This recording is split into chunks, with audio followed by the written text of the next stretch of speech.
अस्सलाम वालेकुम। आज का हमारा लेक्चर है बैक्टीरिया एंड इट्स क्लासिफिकेशन। तो आज हम पढ़ेंगे बैक्टीरिया के बारे में कि व्हाट इज बैक्टीरिया और बैक्टीरिया की क्लासिफिकेशन क्या है। So let's first of all define the bacteria कि बैक्टीरिया है क्या चीज।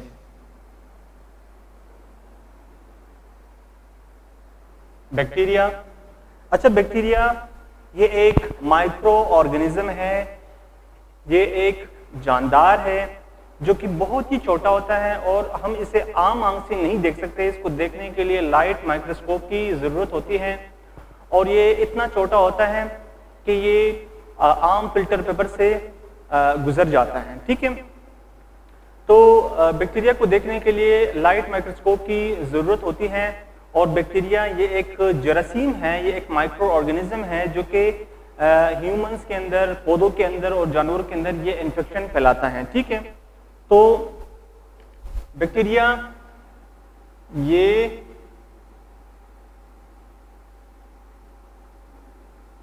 छोटा जानदार है जो कि आम आंख से नजर नहीं आता, बल्कि इसे देखने के लिए लाइट माइक्रोस्कोप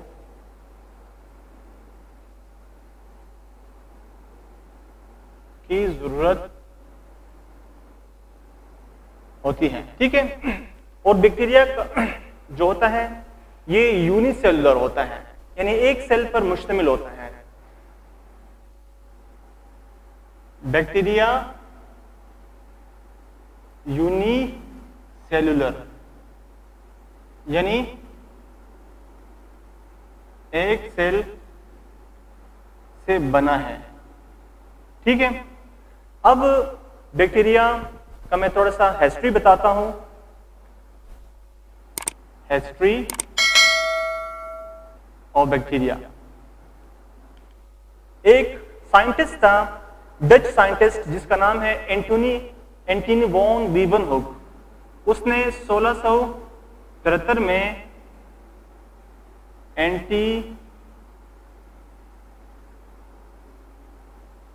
एंटोनी वॉन लीवनहुक, इस साइंटिस्ट ने 1673 में एक माइक्रोस्कोप इजाद किया और अपने माइक्रोस्कोप, इजादशुदा माइक्रोस्कोप के नीचे सबसे पहले बैक्टीरिया इस साइंटिस्ट ने देखा। अपने इजादशुदा माइक्रोस्कोप के नीचे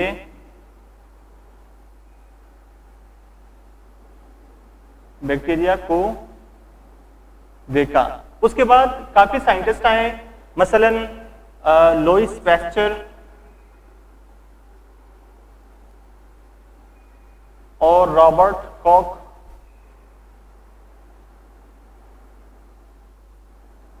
इन साइंटिस्ट ने भी बैक्टीरिया के ऊपर बहुत ज्यादा काम किया बाद में। ठीक है, बाद में काफी साइंटिस्ट ने बैक्टीरिया के ऊपर काम किया। जो सबसे पहला साइंटिस्ट था एंटोनी वॉन लीवनहुक, उसने 1673 में बैक्टीरिया को सबसे पहले अपने दरियाफ्तशुदा माइक्रोस्कोप के नीचे देखा। सबसे पहले बैक्टीरिया को किसने दरियाफ्त किया? इस साइंटिस्ट ने दरियाफ्त किया। अब मैं थोड़ा सा स्ट्रक्चर बताता हूं बैक्टीरिया के कि बैक्टीरिया का जो साफ है वो कैसे दिखाई देता है। Bacteria, that's very important.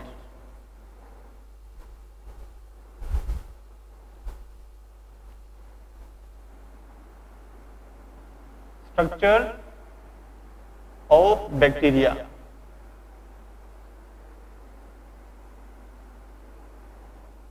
Let's suppose मैं एक स्ट्रक्चर ड्रॉ करता हूं बैक्टीरिया का।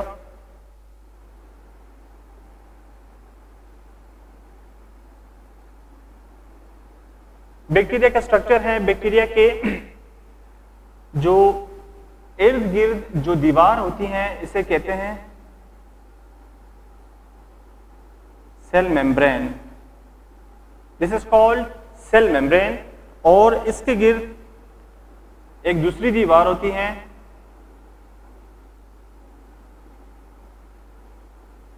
और इस दीवार को सेल वॉल कहा जाता है। ठीक है, this is called cell wall.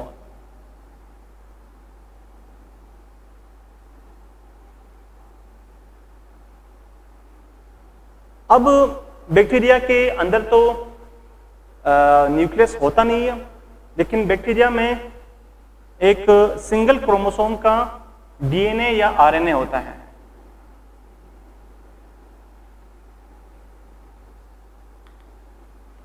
ये है डीएनए, और डीएनए से क्या बनता है? Deoxyribose nucleic acid, deoxyribo nucleic acid. ये दरअसल सिंगल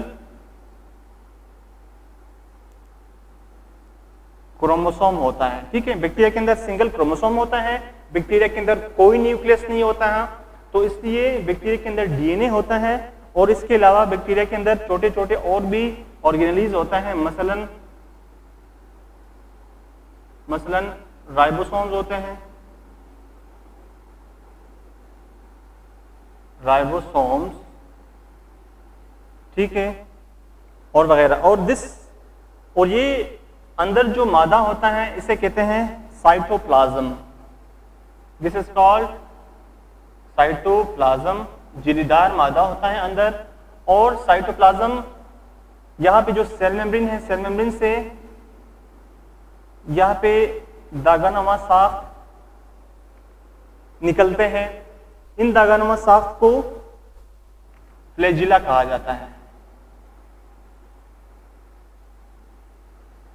फ्लैजिला, सिंगल को फ्लैजिलम कहते हैं। अब ये फ्लैजिला एक भी हो सकते हैं, एक से ज्यादा फ्लैजिला भी हो सकते हैं। और ये जो फ्लैजिलम है, फ्लैजिलम इसको बैक्टीरिया को हरकत करने में मदद देता है, फॉर मूवमेंट। ये यूज होता है हरकत करने में, हरकत करने के लिए इस्तेमाल करता है। और जिन बैक्टीरिया में फ्लैजिलम होते हैं, ऐसे बैक्टीरिया को मोटाइल बैक्टीरिया कहते हैं। ठीक है, और जिनके अंदर फ्लैजिलम नहीं होते वो नॉन मोटाइल होते हैं। तो बैक्टीरिया के बेसिकली कुछ होते हैं मोटाइल बैक्टीरिया और कुछ होते हैं नॉन मोटाइल। इसमें होता है फ्लैजिलम,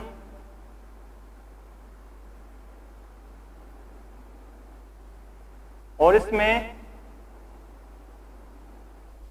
नो फ्लैजिला। जिसमें फ्लैजिला नहीं होता वो नॉन मोटाइल होते हैं, वो हरकत नहीं कर सकते। और जिसमें फ्लैजिला होता है इसको कहते हैं मोटाइल बैक्टीरिया। ठीक है, तो कुछ बैक्टीरिया के ऊपर एक्स्ट्रा एक सेल वॉल के गिर्द एक एक्स्ट्रा होल होता है, एक एक्स्ट्रा मेम्ब्रेन होता है, एक्स्ट्रा कवरिंग होती है, जिसे कहते हैं कैप्सूल। और ये बहुत ही स्लाइम शेप का होता है। ठीक है, तो कैप्सूल जो होता है, कैप्सूल ये बैक्टीरिया के गिर्द एक इजाफी मेम्ब्रेन होता है, जो कि बैक्टीरिया की हिफाजत करता है। और ये जो कैप्सूल है, हर बैक्टीरिया के अंदर कैप्सूल नहीं होता, कुछ बैक्टीरिया के अंदर एक्स्ट्रा कवरिंग भी होती है सेल वॉल के गिर्द, जिसको कैप्सूल कहा जाता है। और this capsule is responsible for the pathogenicity.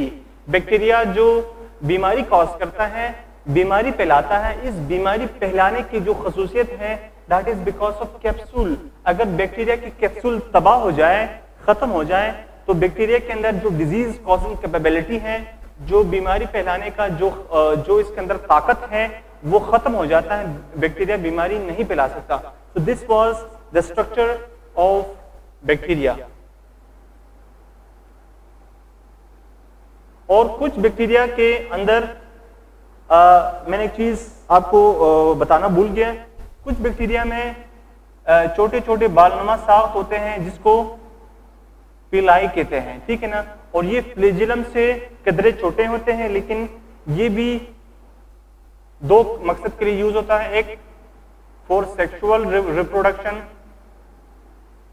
जिनसी तौलीद के लिए, ठीक है, जिनसी तौलीद के लिए अपना यानी अपना नशोनुमा, अपने ग्रोथ के लिए एक बैक्टीरिया से दो बैक्टीरिया, 2 से 4 बैक्टीरिया बनने के लिए ये पिलाई यूज होता है, फॉर सेक्सुअल रिप्रोडक्शन, जिनसी तौलीद के लिए। और दूसरा ये हरकत के लिए भी यूज होता है, हरकत के लिए भी इस्तेमाल होता है। So this was all the structure about bacteria, ठीक है।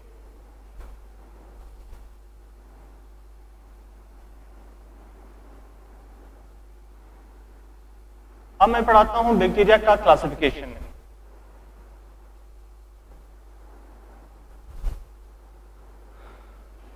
फर्स्ट ऑफ ऑल बैक्टीरिया की क्लासिफिकेशन पढ़ेंगे।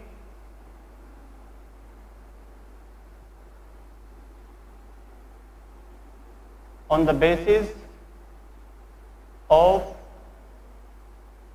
मोड ऑफ न्यूट्रिशन,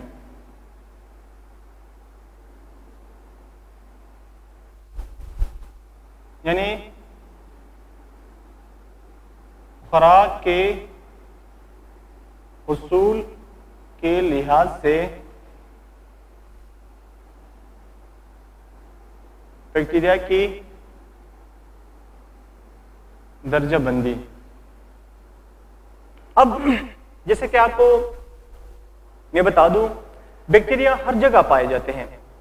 मसलन हवा में भी होते हैं, हवा, मिट्टी, पानी, जानवरों, इंसानों और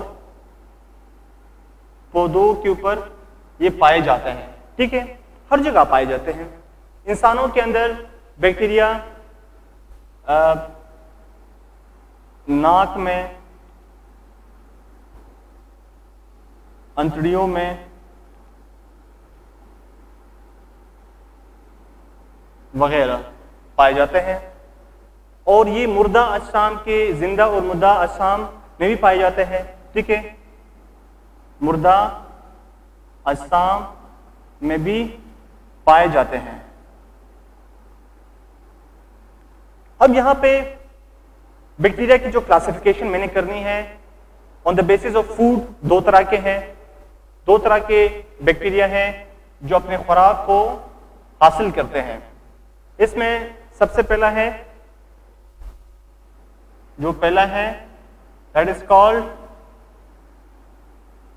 हेटेरोट्रॉफिक बैक्टीरिया।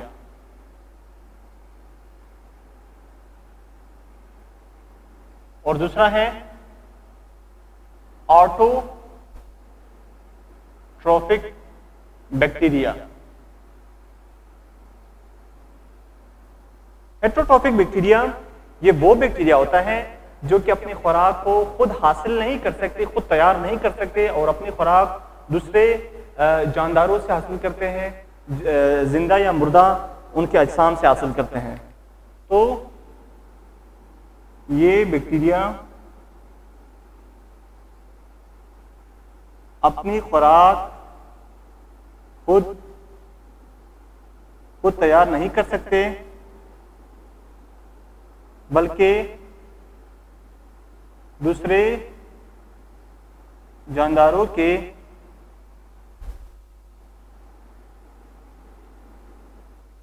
जिंदा या मुर्दा अजसाम से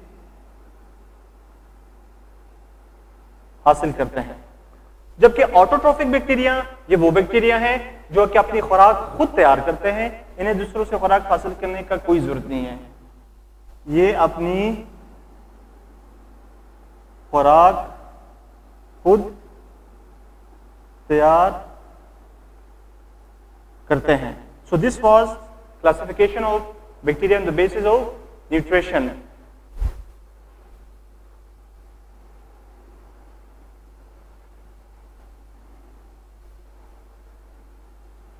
अब नेक्स्ट क्लासिफिकेशन मैं पढ़ाता हूं।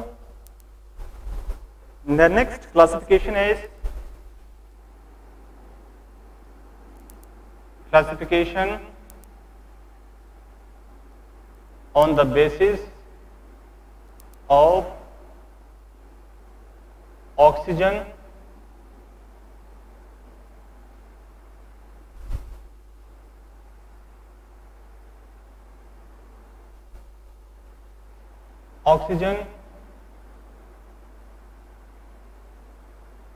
availability, यानी ऑक्सीजन के उसूल के लिहाज से दर्जाबंदी। अब ऑक्सीजन बैक्टीरिया को देखो, बैक्टीरिया को जिंदा रहने के लिए हवा, पानी और मुनासिब दर्जा हरारत और बाज़ केस में ऑक्सीजन कभी चाहिए कभी नहीं चाहिए। तो बैक्टीरिया को जिंदा रहने के लिए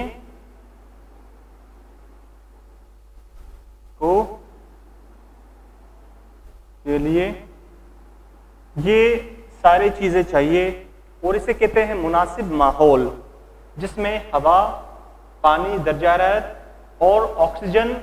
बाज़ औक़ात कुछ बैक्टीरिया ऐसे हैं जिनको ऑक्सीजन जरूरी होता है जिंदा रहने के लिए और कुछ को ऑक्सीजन नहीं चाहिए होता। ठीक है, तो बैक्टीरिया को नशोनुमा के लिए, जिंदा रहने के लिए इन चीजों की जरूरत होती है। तो अब जो क्लासिफाई करता हूं बैक्टीरिया को, दैट इज जो फर्स्ट ग्रुप ऑफ बैक्टीरिया है उसे कहते हैं एरोबिक बैक्टीरिया। एरोबिक बैक्टीरिया ये वो बैक्टीरिया है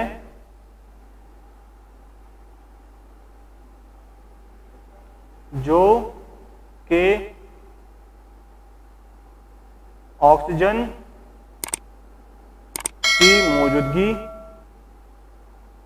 में जिंदा रह सकते हैं। यानी इनको जिंदा रहने के लिए ऑक्सीजन की जरूरत होती है। Oxygen is very important element for aerobic bacteria. और इसका मैं एग्जांपल देता हूं। एग्जांपल है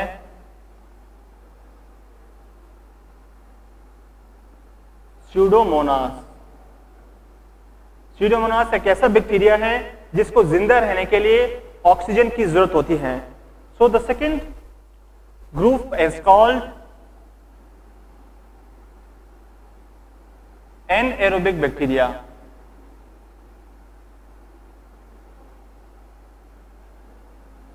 एनएरोबिक बैक्टीरिया वो बैक्टीरिया हैं जिन्हें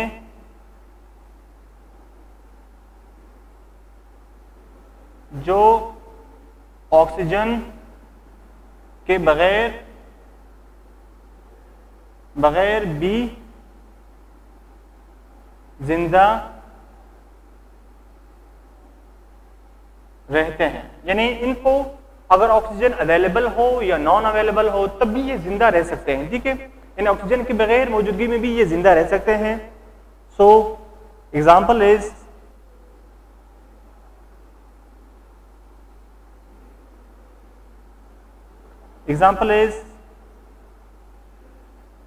स्पाइरोकीट। स्पाइरोकीट ये एक बैक्टीरिया है जो कि ऑक्सीजन की बगैर मौजूदगी में भी ये जिंदा रह सकता है। It's called anaerobic bacteria. The third bacteria is called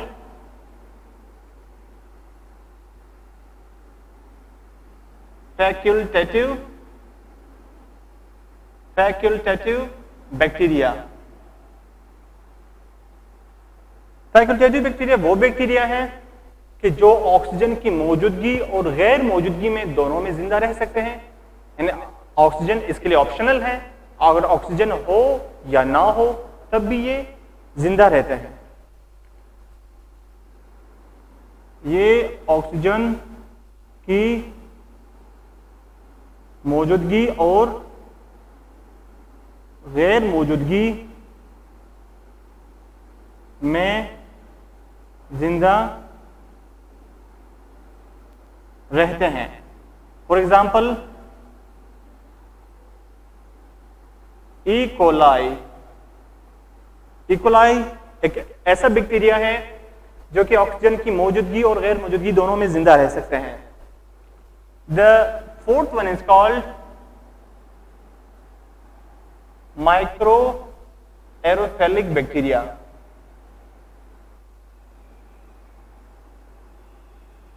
micro aerophilic bacteria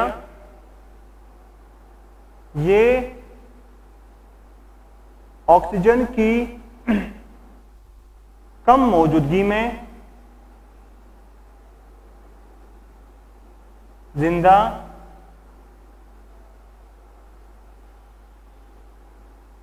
रह सकते हैं। Such as example is कंपाइलोबैक्टर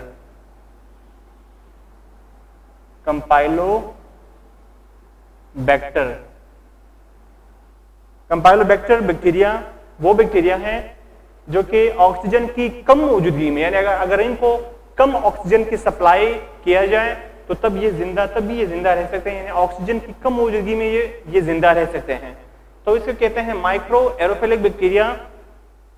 so this is the classification of bacteria on the basis of oxygen availability.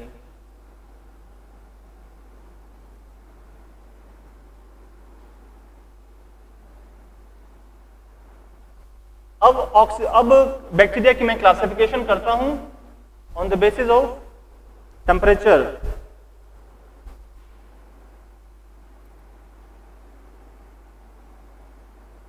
Classification of bacteria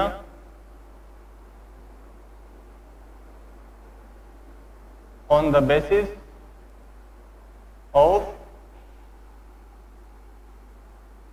temperature।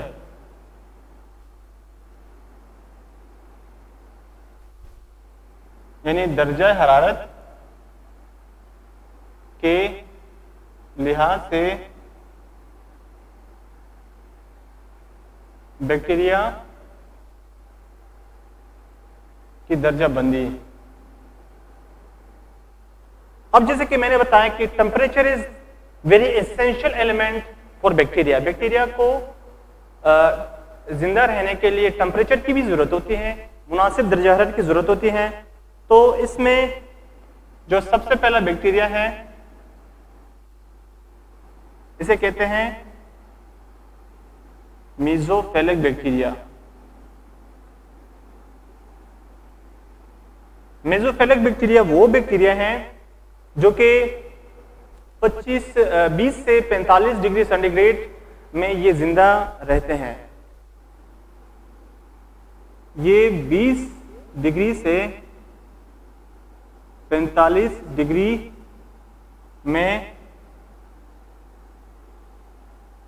जिंदा रहते हैं, इसे कहते हैं mesophilic bacteria. Second is called psychrophilic bacteria.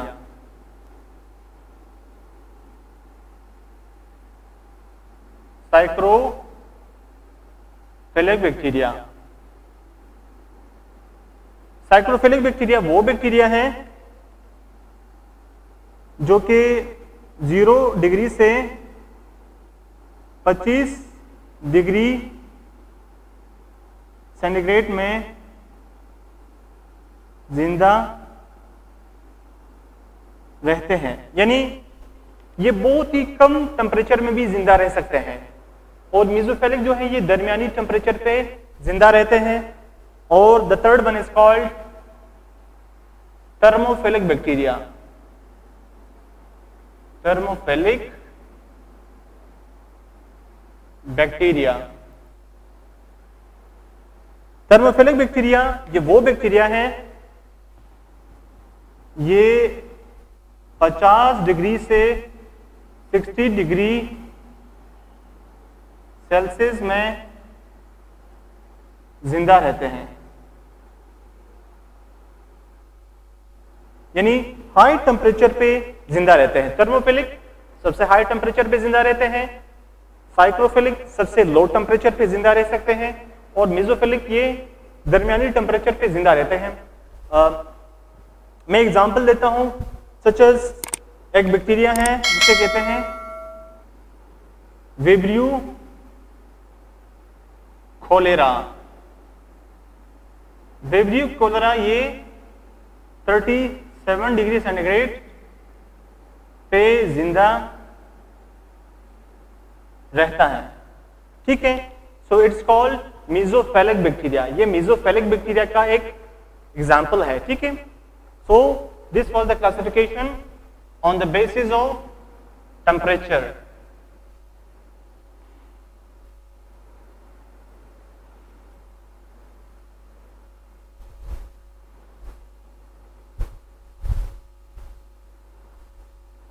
अब जो बैक्टीरिया है, बाज़ औक़ात जब कुछ ऐसे हालात आते हैं जिसे कहते हैं गैर इत्तेफाकी हालात आते हैं, तो इस तरह के सख्त हालात में मसलन ज़्यादा टेम्परेचर हो या ज़्यादा सर्दी हो, ज़्यादा टेम्परेचर हो, ज़्यादा दर्जा आ रहा है, तो ऐसे हालात में बाज़ औक़ात क्या करता है कि बैक्टीरिया अपने इर्द गिर्द एक इजाफी खोल बनाता है, एक हिफाजती खोल बनाता है जिसे कहते हैं बैक्टीरियल स्पोर। तो मैं कंसेप्ट भी देता हूं आपको कि व्हाट इज बैक्टीरियल स्पोर। तो मैं लिखता हूं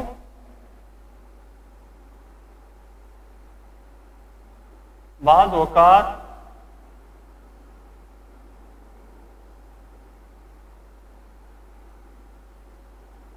मसलन सख्त दर्जा हरारत में बैक्टीरिया का प्रोटोप्लाज्म से मुराद है इसमें साइटोप्लाज्म आता है, cytoplasm plus cell membrane.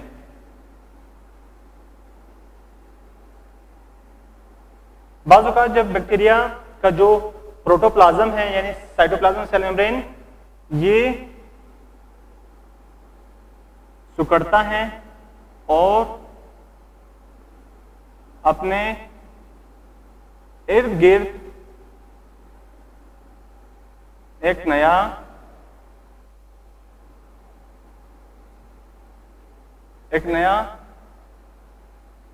Cell wall बनाता है जिसमें कई सालों तक जिंदा रहते हैं, गैर फाल रहते हैं, जिसे कहते हैं इंग्लिश में कहते हैं डोरमेंट स्टेज। यानी बैक्टीरिया बाज़ औक़ात क्या करता है कि अपने इर्द गिर्द एक हिफाजती खोल बनाता है, उसके साइटोप्लाज्म और उसका जो सेल मेम्ब्रेन वो सिकुड़ जाता है और वो जो हिफाजती खोल होता है उसमें बैक्टीरिया कई सालों तक जिंदा रहते हैं, क्योंकि हालात की सख्ती को वो बर्दाश्त नहीं कर सकते, तो अपने इर्द गिर्द वो एक हिफाजती खोल बनाते हैं, उसमें कई सालों तक बैक्टीरिया जिंदा रहते हैं। और जब बैक्टीरिया को जब साजगार माहौल मिलता है तो ये जो स्पोर्स हैं ये दोबारा से इससे एक नया बैक्टीरिया बन जाता है, इनकी जर्मिनेशन होती है। और जब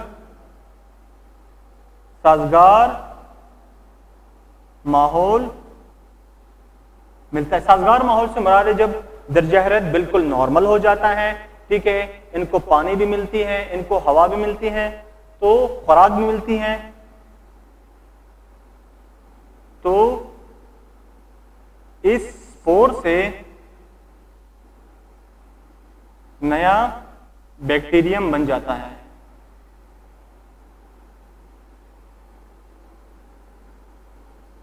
और बैक्टीरिया के जो स्पोर है वो हर जगह पाए जाते हैं, मसलन हवा में पाए जाते हैं, हवा, मिट्टी, पानी में स्पोर्स पाए जाते हैं। मैं एक बैक्टीरिया की एग्जांपल देता हूं। मसलन एक बैक्टीरिया है जिसे कहते हैं क्लोस्ट्रीडियम टेटेनाई। इसकी जो स्पोर्स हैं ये टेटेनस, जिसे उर्दू में कहते हैं तशन्नुज, ये टेटेनस की बीमारी कॉज करता है टेटेनस। और इसके जो स्पोर्स हैं वो एयर में होते हैं, हवा में होते हैं। इसके स्पोर्स हवा में होते हैं, ठीक है। तो अगर कोई बंदा इसके स्पोर्स को हवा के जरिए, हवा में यानी सांस के जरिए अंदर ले जाता है, तो वो स्पोर्स, क्योंकि बैक्टीरिया को ह्यूमन के बॉडी के अंदर प्रॉपर टेम्परेचर मिलता है और वहां पे ये क्या करता है, ये एक नया बैक्टीरिया उससे बन जाता है और वहां पे टेटेनस भी कॉज करता है। इसे कहते हैं तशन्नुज। अब बैक्टीरियल स्पोर्स कैसे तबाह किया जा सकता है, कैसे खत्म किया जा सकता है, इसके लिए दो तरीके हैं। नंबर फर्स्ट है ऑटोक्लेविंग,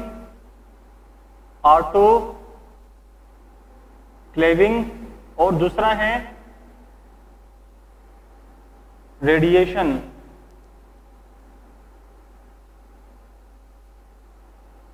इन दो तरीकों से स्पोर्स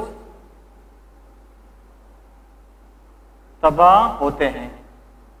ऑटोक्लेव एक मशीन है जो कि स्टीम के जरिए, भाप के जरिए ये जो बैक्टीरियल स्पोर्स हैं वो प्रॉपर टेम्परेचर, प्रॉपर प्रेशर उसमें मेंटेन करते हैं उस मशीन के अंदर, और उससे बैक्टीरियल स्पोर्स खत्म हो जाते हैं। दूसरा है रेडिएशंस। इसमें बर्की शुआएं होती हैं और उन बर्की शुआओं की मदद से इन बैक्टीरियल स्पोर्स को तबाह किया जाता है। अगर किसी खुराक के अंदर बैक्टीरिया के स्पोर्स हो तो वो कुकिंग के जरिए या बॉइलिंग के जरिए कभी भी कई घंटों तक वो जिंदा रहते हैं, वो तबाह नहीं होते। कुकिंग एंड बॉइलिंग से तबाह नहीं होते हैं।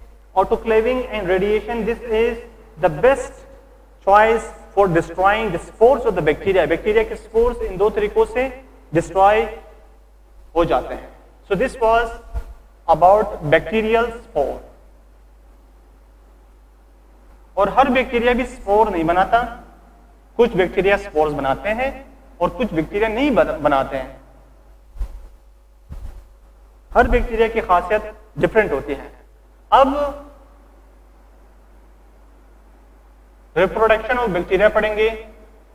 रिप्रोडक्शन ऑफ बैक्टीरिया,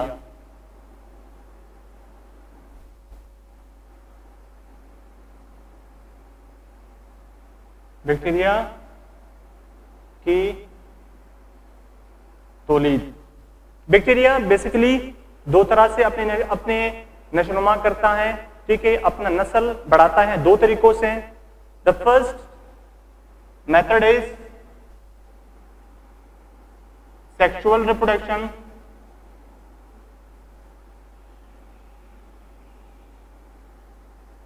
जिसे कहते हैं जिनसी तौलीद। और the second one is called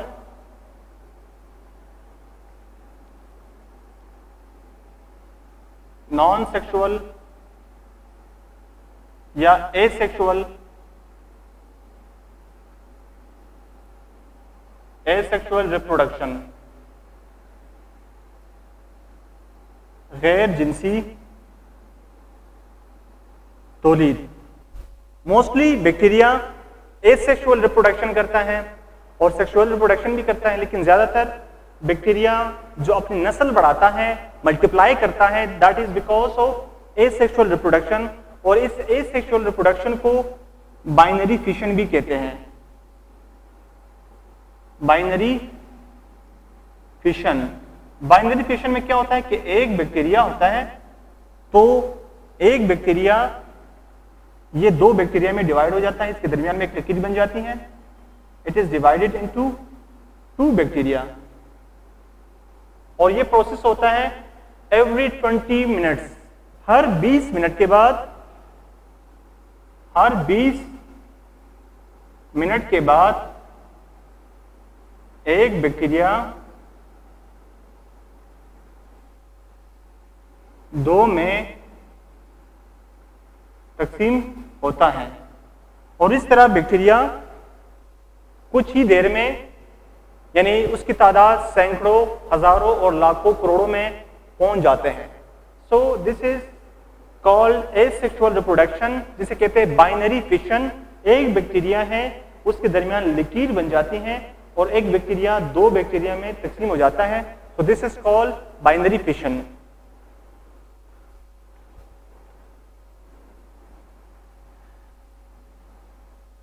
अब बैक्टीरिया को मस्नूई तरीके से भी इसको ग्रो किया जा सकता है।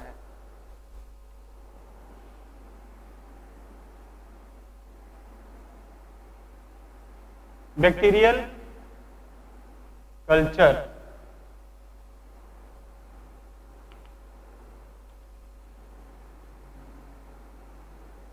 बैक्टीरिया को मस्नूई तरीके से भी ग्रो किया जाता है, और इसके लिए क्या होता है कि एक पेट्री डिश होती है, और इस पेट्री डिश में, this is called petri dish. इस पेट्री डिश में क्या होता है कि बैक्टीरिया के लिए इसमें मीडिया डालते हैं। What is media? मीडिया ये बेसिकली बैक्टीरिया का खुराक होता है, ठीक है। तो बैक्टीरिया के नशोनुमा के लिए, बैक्टीरिया के लिए स्पेसिफिक फूड डालते हैं, यहाँ पे स्पेसिफिक खुराक डालते हैं। इसमें क्या होता है? इसमें मीडिया होता है, जो कहते हैं कल्चर